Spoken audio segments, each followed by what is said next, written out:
To make things a little bit interesting, I'm going to start at the middle. Get a little bit better and a little bit worse.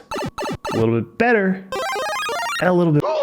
That way we're going to build up to the best movie and the worst movie at the same time. See if you can guess the movie just by the description. So let's start at number 20. And probably one of the main things we're all going to agree on. The most average, middle-of-the-road Adam Sandler movie ever made. Adam Sandler plays an easygoing family man who's married to a workaholic who recently lost her job through a downsizing. And to help with their responsibilities around the house now, they hire a single mother from Mexico to be the caretaker.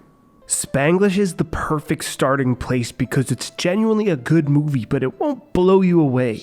I honestly think The American Wife is one of the best castings in all of his movies. She plays the part of a stressed out yuppie so well that I feel like I've met her before. Her character is the kind of woman that would have a great experience at an authentic restaurant but still leave a 4-star review because she couldn't understand the restaurant staff. Meanwhile, Sandler kinda hangs out in the back, cooking food, being a good dad, and just letting all the wackiness go on around him. The underlying messages about one another's culture and perception of each other's is pretty well done and offensive in this case, and you can't say that about every movie on this list. If you want to watch a movie that Zoomers would call mid, or test your memory of 11th grade Spanish class, then Spanglish is for you.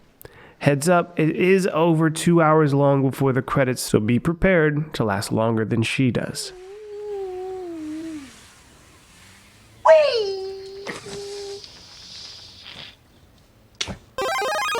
Billy Mitchell was the first person to achieve a perfect score on Pac-Man, the first to hit 1 million points on Donkey Kong, and he's been in the actual Guinness Book of World Records on multiple occasions.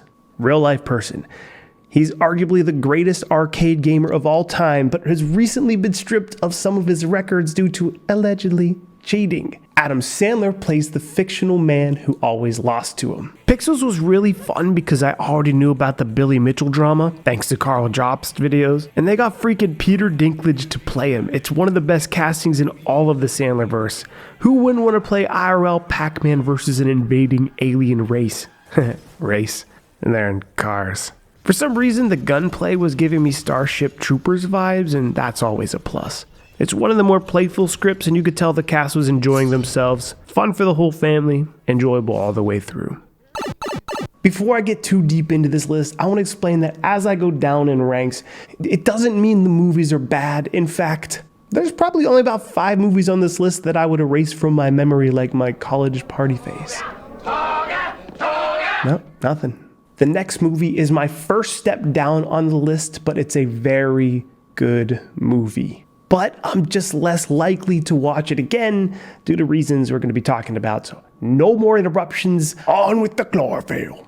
Adam Sandler, once a talented and passionate doctor, now plays a grief-stricken man who desperately needs psychiatric assistance after losing his wife and children during 9/11. Again, great movie, but emotionally exhausting.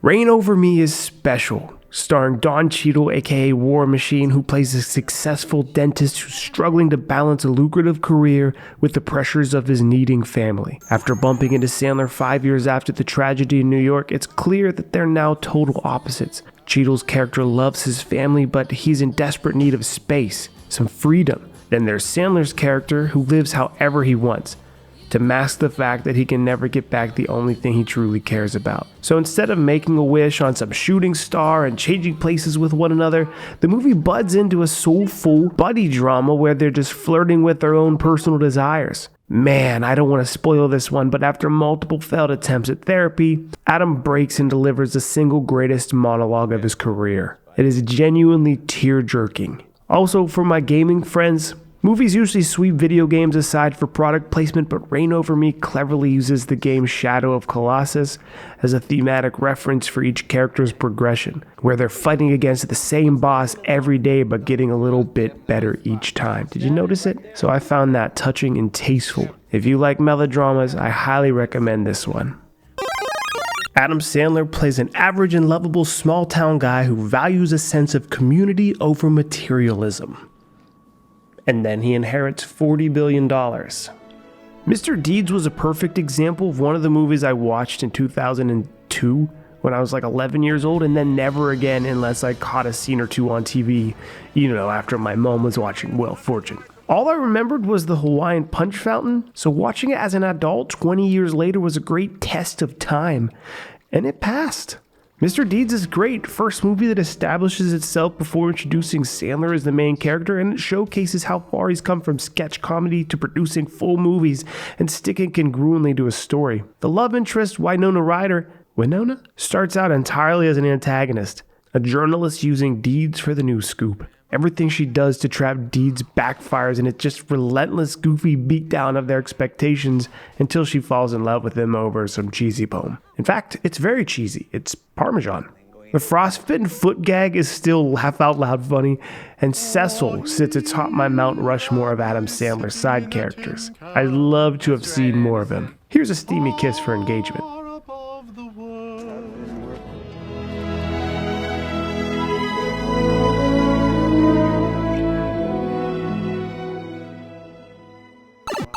Feeling left behind in time, Adam Sandler plays a shoe repairman in a town that has outgrown his existence. That is, until he discovers an antique shoe repair machine that can transform him into anyone, so long as he wears their shoes. The Cobbler was the first new Adam Sandler movie I saw that he released to Netflix, and one of the reasons I started this list. It re-sparked the debate that his new movies are terrible despite the $275 million Netflix put in his pocket. And I think it's fair to say the movie is a little slow at times and lacks the loud equals funny we usually get from 90s Sandler. It's not that funny, and at the same time, it's about as deep as a pair of Uggs. But it's a fun story, and it definitely picks up for the climax. The ending stresses me out. As if it were a Marvel post-credit scene, the epilogue teases us with an expanded Cobbler universe. Apologies for Cobbler spoilers. It turns out his dad is practically a super spy who has been using the Cobbler magic to run high-power shadow organizations, and they're at war with the dry cleaners, who I assume have similar hierarchy. My only complaint is that this would have been a much better movie. I might be the only person on the planet that wants a Cobbler 2 where they go full spy versus spy. Why did they wait till after all of the fighting and the shooting scenes to introduce this? This could have been some secret invasion type shit. After being saved in a fire by Kevin James, Adam Sandler owes his life to his best friend, so he agrees to falsify a marriage for beneficiary reasons. I now pronounce you Chuck and Larry is a well put together movie that definitely aged terribly, as the main characters are uncomfortably ripe with toxic masculinity and homophobia, and I mean that literally this time. It's intentional. It does come full circle and has a lot of progressive messaging towards the end, but I'd be lying if I said I sat comfortably through all of it. There are a few moments where they were using the bundle of sticks words, and I had to stop and remind myself that this was 2007 when I got called that word on a regular basis for wearing skinny jeans. So times are very different then. I'm going to set that one aside for you to judge. Even though it starts out rough and in your face with the, hey, these manly men are just too manly to like men who like men, it does iron out to be a good movie overall. Jessica Biel dresses up like Catwoman, so that's an automatic +1. And Kevin James doesn't feel like a side character at all. They have very good chemistry on screen. Better here than Grown Ups. Oh, here's Steve Buscemi being the best.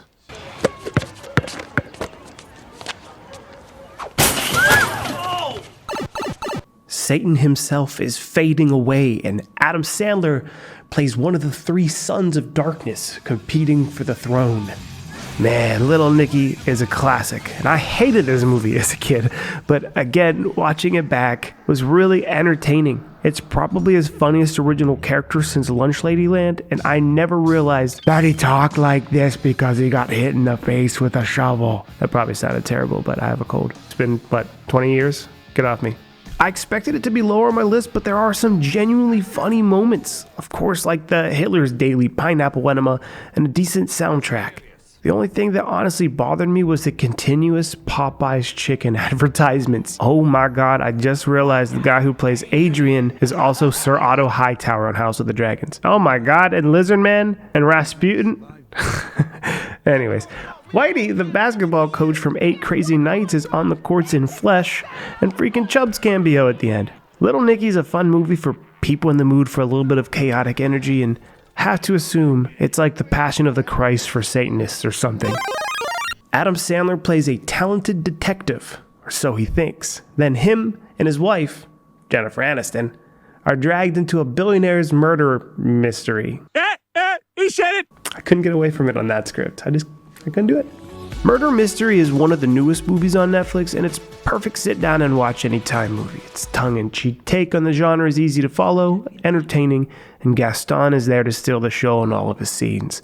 It doesn't feel like a Sandler movie because it's pretty vanilla. There's honestly not much I could say about this movie other than, hey, if you like murder movies, like Murder on the Orient Express, you'll probably like Murder Mystery.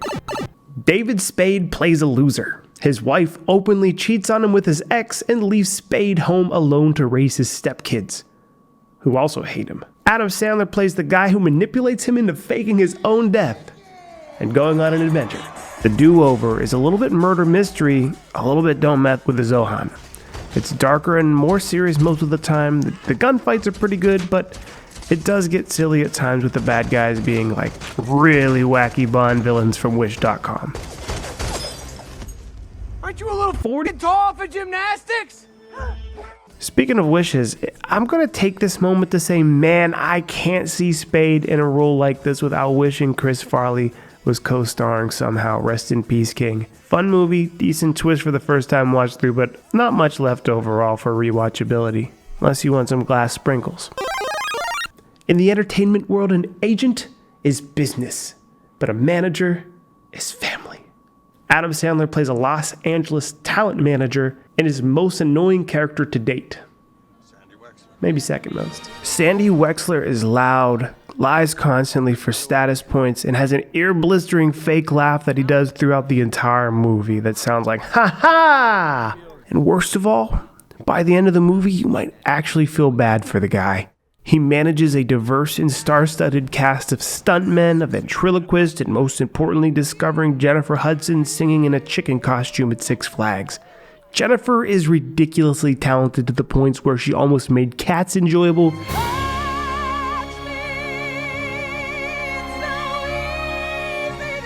So it's not a surprise she shines in the Sandler-verse too. The movie sets a 1994 vibe well. It's a bit of an underdog story, and there are some good scenes sprinkled throughout the otherwise average movie. So why is it so high on my list? Because several scenes were filmed in Studio City, more specifically on Ventura Boulevard, blocks away from one of my apartments, so the nostalgia was killing me. I can understand why people don't like this movie, but it oddly grew on me. If you like exaggerated LA culture, Jennifer Hudson, or more of a Disney taps delivery, Sandy Wexler is like a triple shot of NyQuil. It's not something you'll want to finish, but you'll thank yourself for getting through it. Adam Sandler plays a slow, socially inept 31-year-old man who's passionate about high-quality H2O. The Waterboy was always part of my big three classics. One of the movies that really put him in the forefront of American families in the 90s and engraved his goofy quotes into our brains for the next few decades. Plus, I grew up quarterbacking a lot of backyard football, so I heard the on a daily basis. That being said, this was the first time I felt like I was watching a movie on the list and just waiting for the quotes that I knew. We all know the story. After being bullied relentlessly for his stutter, he finally cracks, tackles the pest like a train hitting a parked car.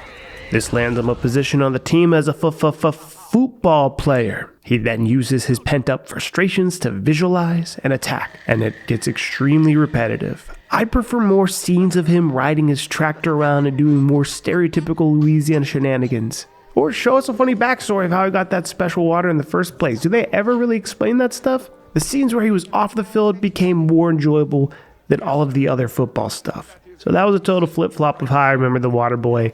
And I'm not representing accurately because this is one of the ones I have watched into just total boredom. Still a must-watch, but the weakest of the golden era for me.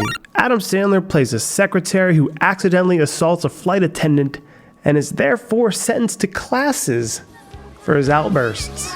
Anger Management is blessed with Jack Nicholson as the co-star who is putting Adam Sandler's character through hell so he can learn to control himself in those moments. The scene where he stops the car on the bridge in the middle of traffic and makes Adam sing I Feel Pretty is done so well that it triggered my anxiety. I can't imagine being stuck on that bridge with him. In general, I like everything minus the ending, because why the hell would they put him through that much stress when they knew he didn't need anger management the whole time? But plot's got a plot. Jack is an alpha the entire movie, and it even has hot Aunt May as the second most attractive woman in this movie. Next to Woody Harrelson, of course. Are you an angry boy? No. You need some discipline. No, I don't. Thank you very much. Oh, hey! Hey, watch that shit! Listen, please! Adam Sandler plays a washed-up quarterback who violates his probation and gets locked up for it. And then he's escorted to a specific jail whose warden just so happens to run a small football team for political admiration. The Longest Yard was originally a movie from the 70s with the same name, and for my UK friends, they called it Mean Machine there, if you've ever heard of it. So 30 years later, Sandler took a swing at a remake, and it's pretty good. As I mentioned earlier, I'll pretty much watch any American football movie, so this is an easy sell for me. It has a really interesting cast, even for a Sandler movie. Chris Rock is a staple, shout out his new Netflix special, but also Nelly, Burt Reynolds, and then Joey freaking Diaz. That's it. And it works. The football is filmed much more professionally than The Waterboy, so it's hard to choose between the two, but which one do you think is better? Ironically, this one debate sort of defines my entire thought process on this project. Serious Sandler versus funny Sandler. My only major complaint is how casually they handle the death of a main character.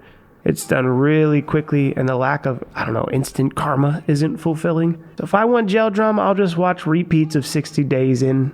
Regardless, still a good movie. Have you ever seen the news stories where there's like a hot 20-some-year-old female teacher that is having extracurricular activities with one of her underage students? Adam Sandler plays the teen that hooks up with his hot female teacher, and while she goes to jail for her crimes, he is recognized as a sex symbol and lives a life as a child star. And she definitely had a son, and it's definitely Andy Samberg. Man, That's My Boy was off my radar until I started making this list. A few of my Twitch friends recommended it to me as one of the better ones, and I can see why. With all of the reoccurring cast members he uses, how the heck have we not gotten more of Samberg?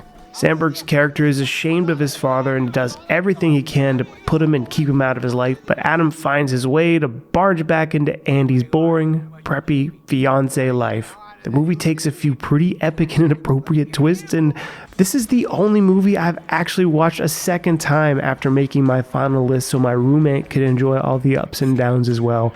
If there's a separate list of movies I hadn't seen before, this one would be in the top 3. What? Adam Sandler is the drummer of a heavy metal band who are confident they'll make it big time if they can get anyone to play their music. The only problem is that nobody wants to actually play their music. Airheads is a magical threesome of Brendan Fraser, Adam Sandler, and a young Steve Buscemi. Even though he's not the main character, Adam was dead center on the movie posters, so I counted it. It's a movie from 1994 I hadn't heard of, so it was great to see something new to me that predated Billy Madison. Basically, a metal band takes an entire radio station hostage with fake guns and tries to force them to play their album live. Keywords, tries to. A cult following erupts because that's the most metal thing a metal band has ever done for publicity, and chaos ensues outside. Since Sandler isn't the main character, I can't rave about it too much, but I think it fits pretty well in the lower half. Definitely a fun movie, and finding a new Chris Farley scene is like finding $20,000 in my back pocket. After a really bad first date, like Aziz Ansari bad, 2 young, single, uninterested parents decide to go separate ways, but apparently not far enough away because they both end up at the same resort in Africa. Blended is the 3rd movie Adam Sandler plays opposite Drew Barrymore, and they'll always be a favorite pairing for me. The child actors are much more enjoyable to watch too, and aren't just being used as dodgeball target practice, although hitting kids is funny. Adam with his 2 daughters and Drew with her 2 sons can't be without their own problems, and somehow each other's flaws slowly glue everything together, or blends them into one.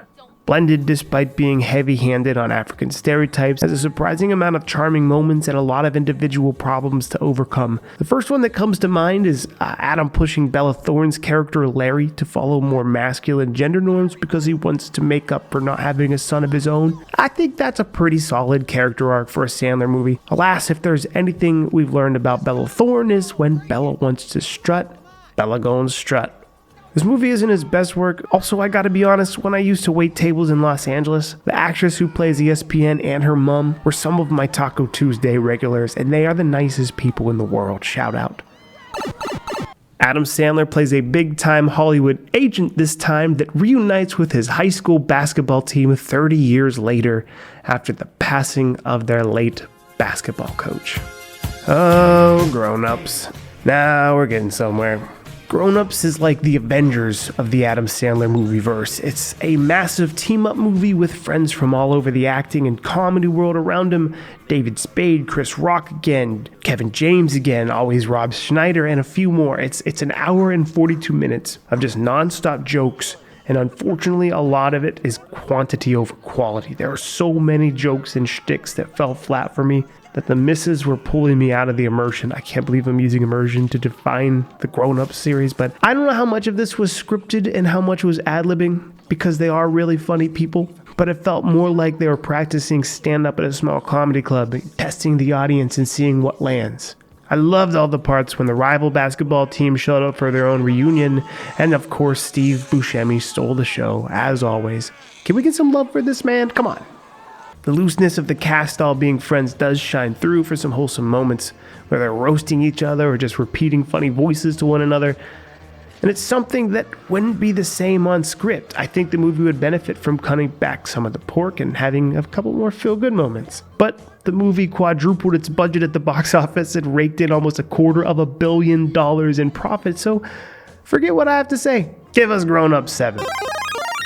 Adam Sandler plays a hard-working hotel handyman who gets snubbed out of an upcoming manager position. Afterwards, he agrees to take care of his niece and nephew, where he discovers something much more magical than a promotion.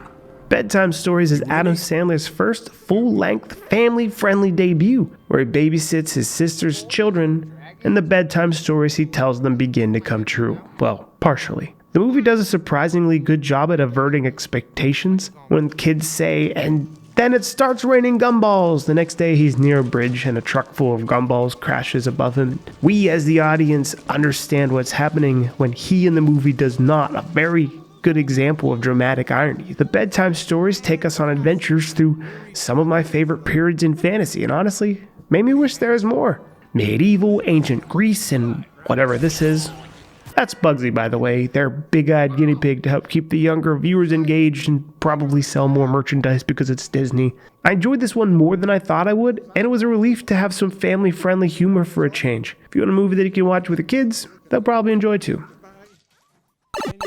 Adam Sandler plays a simpleton who works at a deli in Salem, Massachusetts, and the only thing he loves more than doing his job is Halloween. Hubie Halloween is another hotly debated one. It's a little bit Stranger Things, a little bit PG-13 Ryan Murphy, but consistently Adam Sandler. If Forrest Gump and Frankenstein's monster had a child that was prescribed Ritalin at a young age, it would undoubtedly grown up to be Hubie. Mischief Night turns Bump in the Night, and Hubie is the Halloween hall monitor with the hero complex. One saving grace is that he's finally gone full fan service and brought back full-on characters from his previous work. The caretaker from Happy Gilmore, the bully is an O'Doyle, and Julie Bowen is the reporter chick from Happy Gilmore. Front and center. Okay, maybe she's an actress, but come on, we missed her. There's tons of other references, props, and Halloween costumes nodding to his original work too. It's not a great movie, but Netflix is letting him have fun with his own work, and it's always nice to have something new to watch during the spoopy season. Adam Sandler plays an NBA talent scout for the Philadelphia 76ers. It's an easy one. Hustle is a glimmer of hope and a reminder that the old Stan man still got it. I've never been a fan of professional basketball, but the movie kept me dialed in both on and off court. Sandler's character is full of heart and not overdone. His co-star in the movie, an NBA player from Madrid, making his acting debut, and he kills it. Very promising breakout role if he decides to get back in front of the cameras when he's done balling. Hustle is basically Rocky, but basketball. It's a feel-good underdog story, and it's one of the only movies where my friends have messaged me saying the newest one on Netflix is actually really, really good. Forget the hoops. Please give this one on Netflix a shot. I wouldn't be surprised if they wrote him another $200 million check saying do more of that. Adam Sandler and Ben Stiller play brothers from a dysfunctional patriarchal family who are reuniting to celebrate their fading father's art career.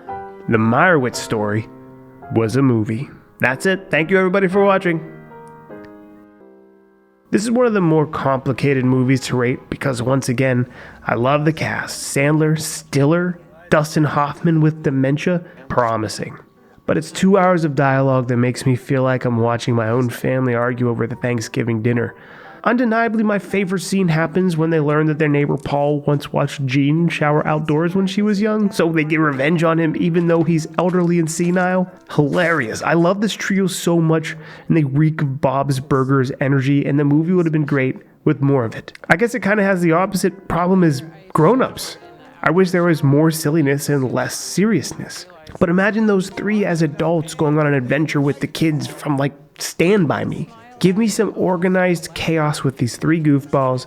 Sandler and Stiller's chemistry is on another level, but unfortunately, I think the writer was too obsessed with his work to loosen up more.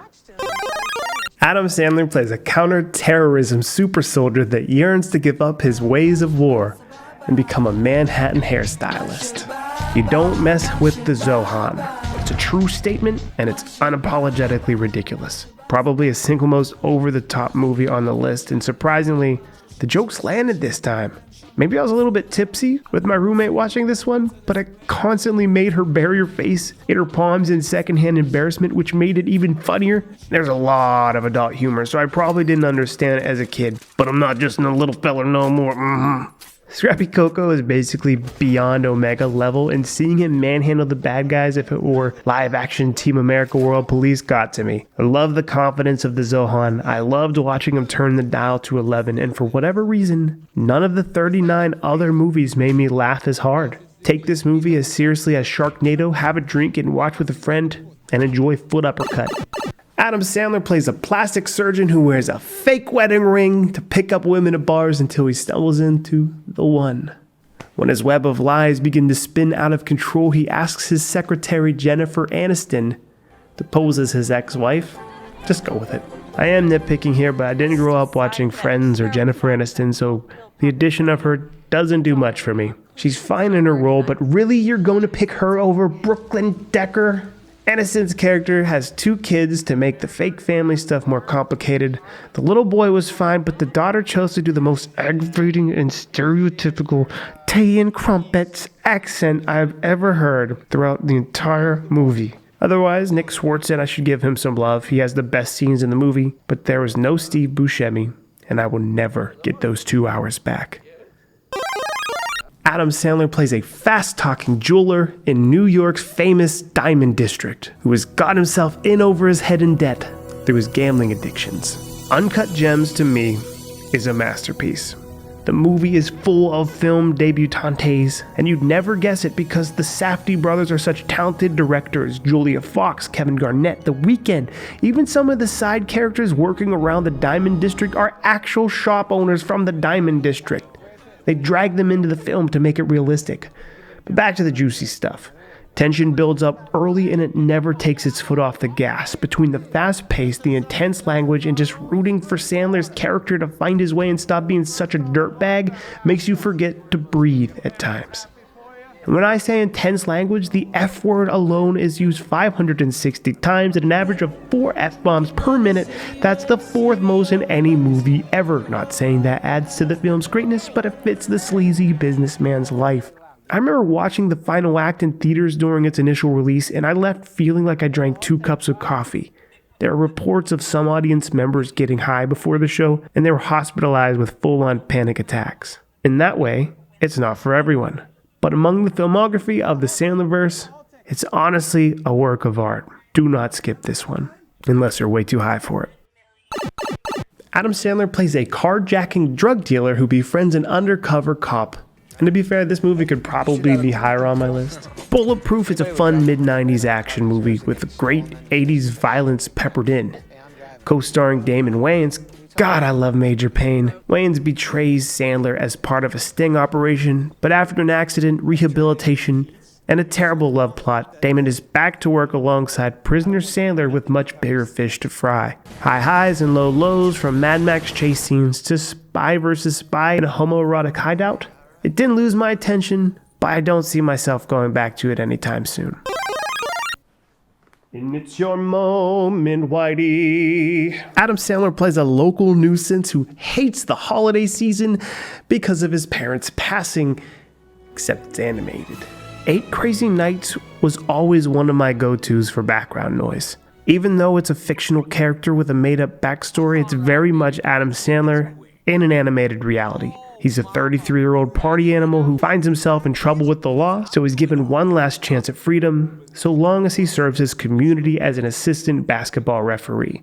There, he meets Whitey, the same Whitey we saw in Little Nicky, sort of, without the possession, who has spent his entire life doing good for his neighbors even though they probably never acknowledged his existence. Is it juvenile and offensive? Sure. But that doesn't stop me from rooting for my boy Whitey the entire movie. After all the crude humor, it still manages to pull out some genuine holiday warmth for me. And I'm sorry, Adam, I probably had a crush on your wife before you got married. I often wonder if they met on set here. If anybody knows, let me know. The internet apparently hates this movie, but it will always go down as one of my guilty pleasures.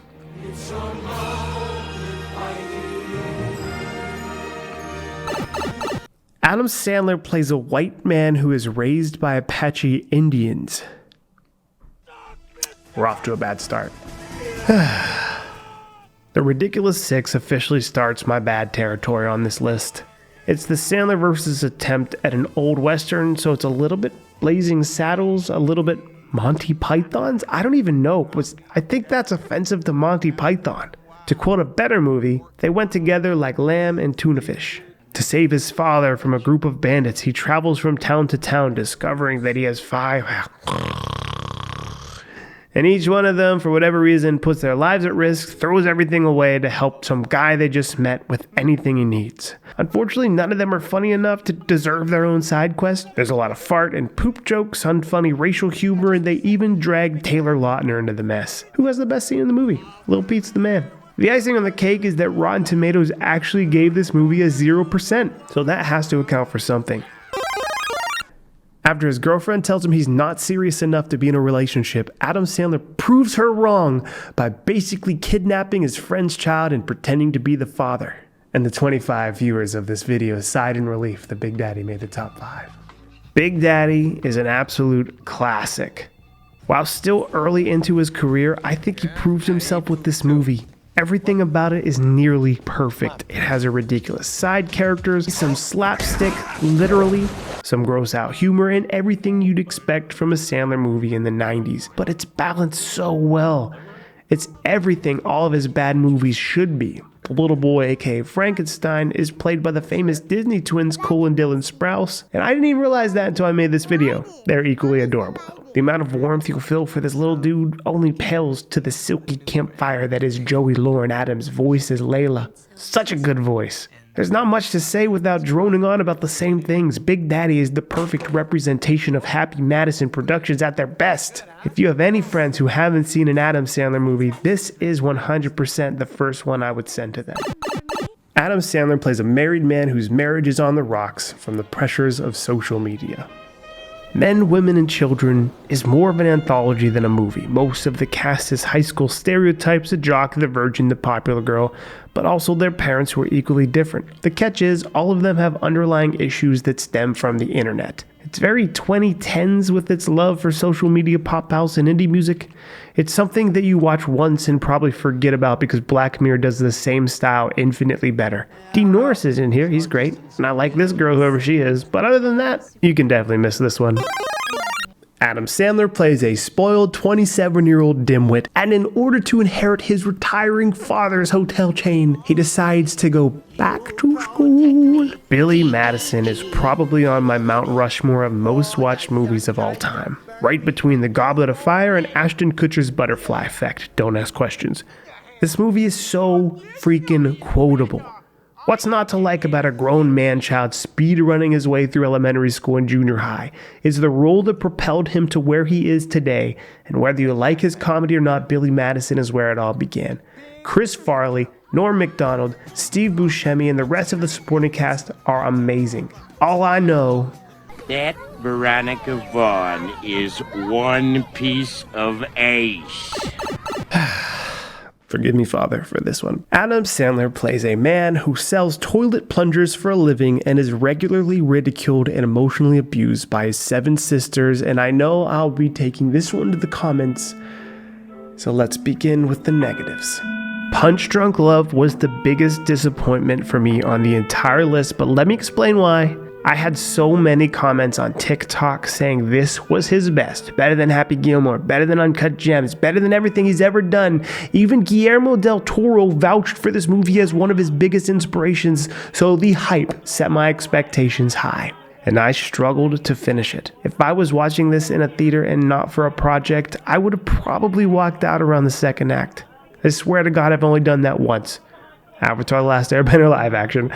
Written by the same guy who wrote Magnolia, I expected this to be a trip, and it was. But it was like a bad trip where you had to play defensive line to stop me from jumping out the window of a 3rd-story loft because I think I'm on fire. It's an absurdist comedy that drags you face first through tension and his annoying sisters.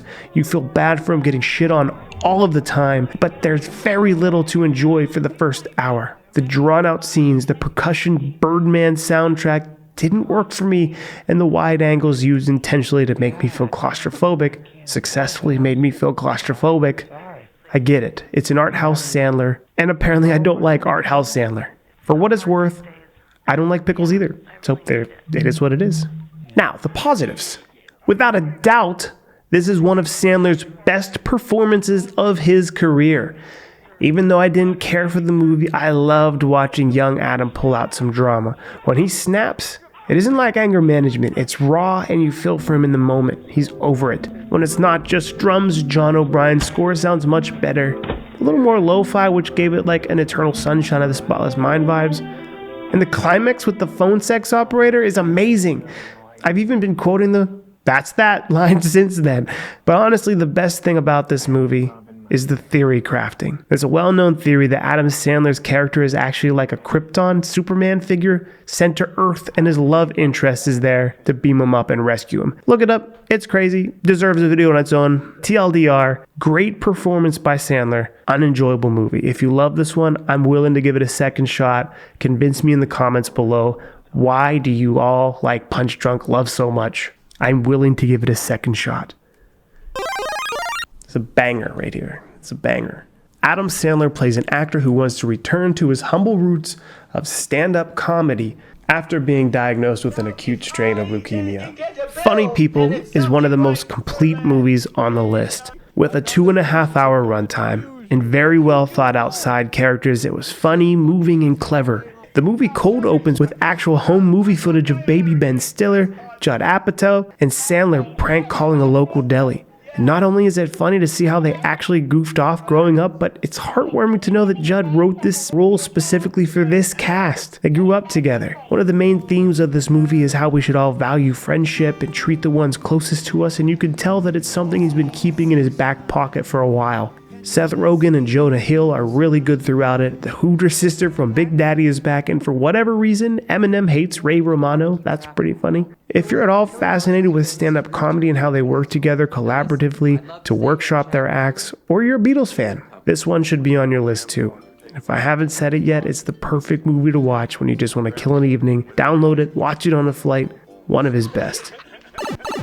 Adam Sandler plays a sea cruise waiter who dreams of one day being a stand-up comedian. Big time. Oh my God, going overboard is a treat. It's his only lead role that was shot before Billy Madison, 1988, 89, and it's so bad, it's kind of good. The movie opens up with a fourth wall break with him explaining that he had absolutely no budget to make this movie, and honestly, based.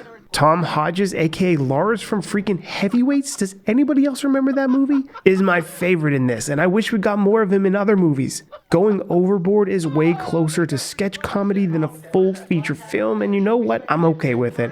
It's like Adam Sandler had a notebook of ideas written down somewhere, and he just said, I don't care if this doesn't make sense. I thought of this in 1985, so let's just go to Paris and shoot this thing. And they're like, we can't afford Paris. He's like, then let's do it on a boat. There's a lot of signs of early Sandler shenanigans, toilet humor, over-the-top characters, and hot women in bikinis. But first, let's see a montage of some beautiful women. Get some friends together in person or on Discord and cope together with this one. There are some high highs, but I'm going to be honest, it's a mess. It's excruciating. It's kind of hard to get through at times, and I wouldn't watch it again unless I'm being paid to. Adam Sandler plays a wannabe hockey player who lacks the talent and discipline required to make it on the ice. So in order to save his grandma's house, he unintentionally revolutionizes the entire sport of golf. Happy Gilmore, another instant classic, and another one of my most watched movies of all time. Sandler arguably took the most boring sport and turned it into one of the greatest sports movies of all time. Not just within his movies, all-time top 10er easily. Chubbs is one of my favorite pieces of the puzzle because he brings such a different dynamic to the movie that the cheesy love plots never could. When Chubbs is disappointed in him, you feel it. It's not just thrown away like passing out drunk in your swimming pool.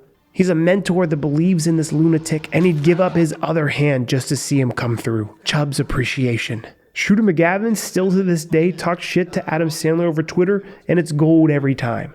And if I ever did a power ranking of who would win in a fight out of Adam Sandler's side characters, Bob Barker would probably make the top 5. And yes, I've thought of doing that video. Even though it's a silly time capsule comedy, you still see the ripple effect of it anytime you see a group of newcomers show up at a driving range or a cheap front nine. Somebody is going to goof off and try the Happy Gilmore drive.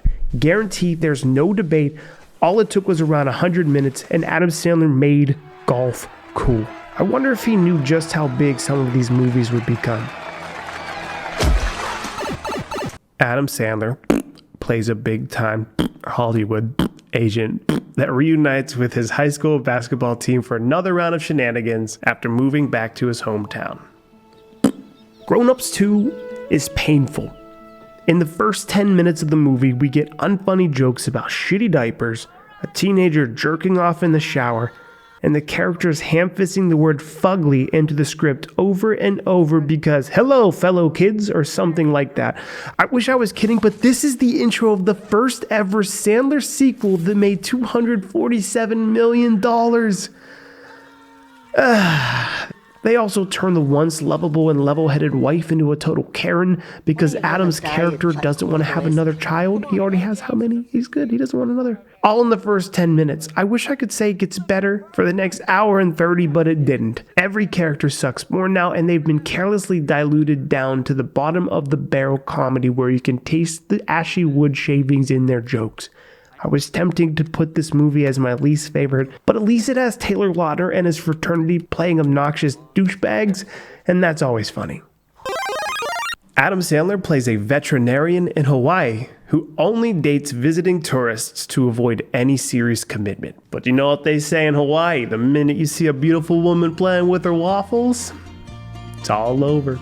50 First Dates is probably the first movie that made me cry as a child that wasn't Land Before Time. It's a clever spin on the typical romantic comedy genre for a man to fall in love with a woman who has short-term memory loss. For once, they treat this sensitive subject with utmost respect, and Sandler's character is unapologetically committed to her and her situation. And it doesn't hurt that it's Drew Barrymore, who has already proven that her on-screen chemistry with Sandler is irreplaceable. Throughout the movie, it feels like there's this unique parallel between us, the viewers, and her family members, like we're all together waiting for him to screw it up. We want them to be happy, but both of them are just wasting their time. And you pity the whole mess they're in. I guess, to put it into different words, this world feels lived in. They don't feel like side characters or NPCs. We're watching Adam maneuver his way through something complicated, and for once it feels real. I think that's why it's so effectively emotional. Anyways, to this day, I can't hear the Beach Boys without thinking of this movie. It blesses us with my man 10 Second Tom. And if you don't like this movie, then all I can say is...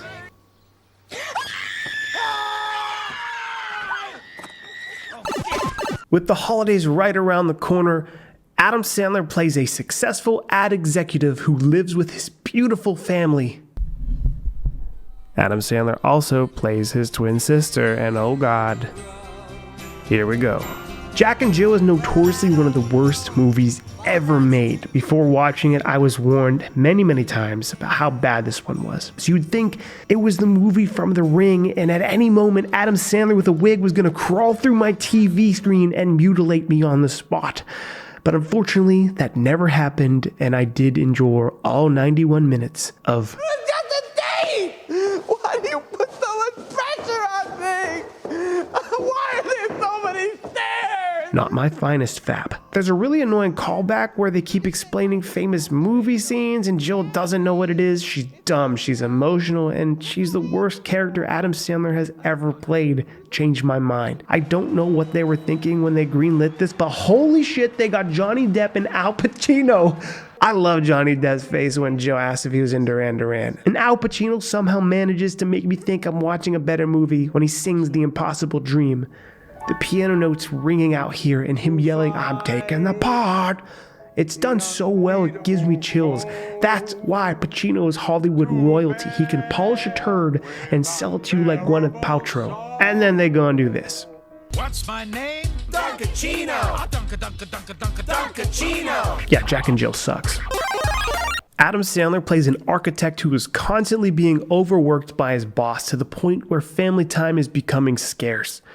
To make his life more efficient, he travels to the Bed Bath & Beyond section in search of a universal remote control, and he truly stumbles into the beyond. Man, who didn't watch Click and wish they could risk it all for one of those remotes? A remote control that can stop time, fast forward. You're basically Bruce Almighty without the emails. Kate Beckinsale is way out of his league, and every time I feel a little bit away from the plot, Christopher Walken shows up and drags me right back in. But as entertaining and hilarious as this movie is, I'm sorry, it's time to get serious. Because Click hits differently watching it as an adult. At 31 years old, I've already gone through university, moved across the entire country by myself. I've had so many jobs and different relationships pass me by that I couldn't name them all. And even though I can remember the day I first landed there with the backpack, the only thing that has stayed consistent is that I've always worked my ass off. Sometimes we get so stuck in these routines that we forget to look around us and take time to make ourselves happy. Click perfectly holds that dangerous workaholic lifestyle accountable and forces you to take a look around for a moment.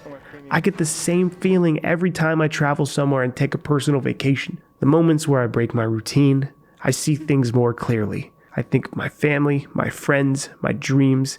We have such limited time on this planet and we spend so much of it on autopilot. There is no greater message I can extract from this entire list. It resonates me with every time. Click is a movie that every workaholic absolutely needs to see and it deserves a rewatch. If you need a link to any of these movies, by the way, message me on Instagram. Links will be below. I'll send you it. Adam Sandler plays a clueless father whose daughter is marrying Chris Rock's son. You know, I once had a manager who locked me in a freezer for 3 minutes to teach me the importance of attentiveness and knowing how it feels to be a guest with a need, and just that time passing slowly, painfully. The Week Of is a movie that takes place over 7 days leading up to a wedding, and with every minute of 116 minutes runtime passing, it felt slower than freezing to death. Thankfully, it's another Netflix original, but it still didn't feel worth anything, even though it's technically free. Sandler is stale, Chris Rock is bitter and cheesy. Not even my man Steve Buscemi can save this one. The only thing I could even remember skimming back through right now to write this script is the lack of soundtrack and the paraplegic man who wants to poop in the back of Sandler's car. The father's-daughter dance is the only scene that made me feel anything, but honestly, a father's-daughter's dance is a cheat code to the heart. Come on. There's a scene where Adam invites 2 random black guys into his house for breakfast because he thinks they're related to his in-laws. Because black. Cue laugh track. Then a fire breaks out during the wedding, and I was praying that the movie went full 180 degrees and turned into a Final Destination movie. That would be awesome. I would 100% watch an Adam Sandler Final Destination movie over this. In fact, I would watch any of his 39 other movies over this, because even though it's not as annoying as Jack and Jill, or as immature as Ridiculous 6, The Week Of is by far the most forgettable movie I have ever seen in my entire life. Though it's hard to admit, I would have to be honest, my top 2, top 3 shuffled around a couple times. It's really hard to indefinitely say which movie genre is better. An introspective movie that makes you question the last 20 years of your life, or a stupid funny movie that you could turn on at any time and have some rumbling belly laughs. There's really no way for me to decide on this unanimously, but I did notice a specific correlation in all of the top movies over time. Adam Sandler is without a doubt the master of the dramedy. Movies that are funny at heart but still carry some sort of message, and it helps if they have a freaking awesome 80s soundtrack.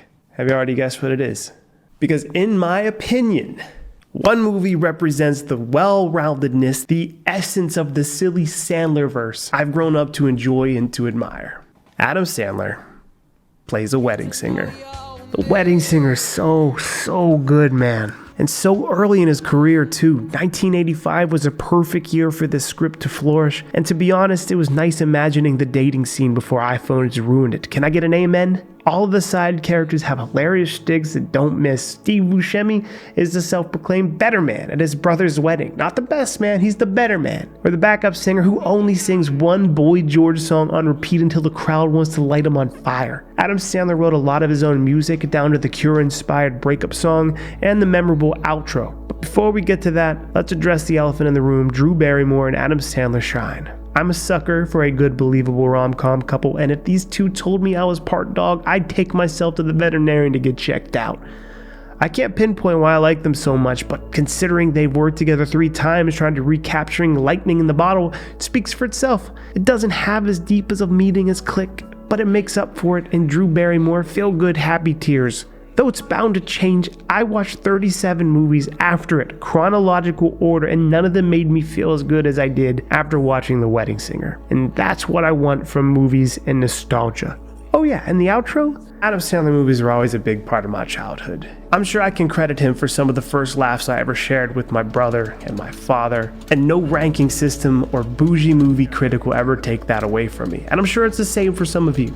And I'm sure you've already had enough of my stupid voice, so I'll let the man himself finish this one up for me. In 2018, he actually returned to his original style of stand-up comedy and music specials to release a Netflix special called 100% Fresh. And at the very end of it, he takes the very famous outro from The Wedding Singer, and he altered it appropriately to dedicate it to his wife and to his fans. If you want more nostalgic content and you want to help out a small like-minded creator, feel free to subscribe, like this video, and drop a comment about anything below. But until then, here's to us. This goes for all of you guys here tonight. Thanks for growing old with me. Thanks for watching.